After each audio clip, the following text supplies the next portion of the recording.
million people were forced to evacuate ahead of the storm, which has already left a trail of destruction in its wake.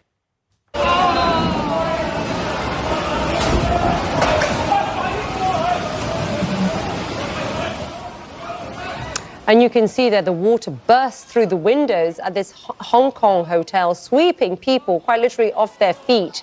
The storm nearly wiped out a town in Taiwan after a dam broke, unleashing 68 million tons of water. At least 17 people were killed. Ragasa is weakening as it moves over mainland China. Meanwhile, clean-up efforts have begun in Shenzhen. Our Hanneke Montgomery found this report earlier from Hong Kong. We're in one of the worst hit areas in Hong Kong called Chung Kwan O, and as you can tell, just over there, the sea, is very, very close to this waterfront. And there's a concrete seawall, but it didn't really do much to protect these restaurants from these massive sea swells and storm surges. We've seen photos and videos emerge from the typhoon showing massive waves just inundating these restaurants and causing very extensive damage. In fact, I want to show you just over here.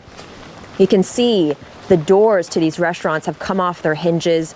Glass is just shattered everywhere, and there's a massive amount of debris. Just furniture strewn about everywhere. In fact, over in the distance, you can kind of see these metal barriers that were actually installed to prevent flooding, but clearly it didn't really do much to prevent any of this damage from affecting these restaurants. Now, we did speak to the owner of this specific restaurant a little while earlier, and he told us that when he saw those images of his restaurant just getting hit with massive amounts of water, it looked almost like a tsunami, and he said that it could take several weeks for his restaurant to get back and running again.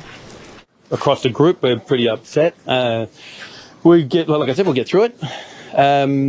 We've had damage before in other venues, and we've got them together and make sure that we get up and running as fast as possible. But, everyone's devastated. It's hard to come with when you see something that you build getting destroyed overnight pretty quickly.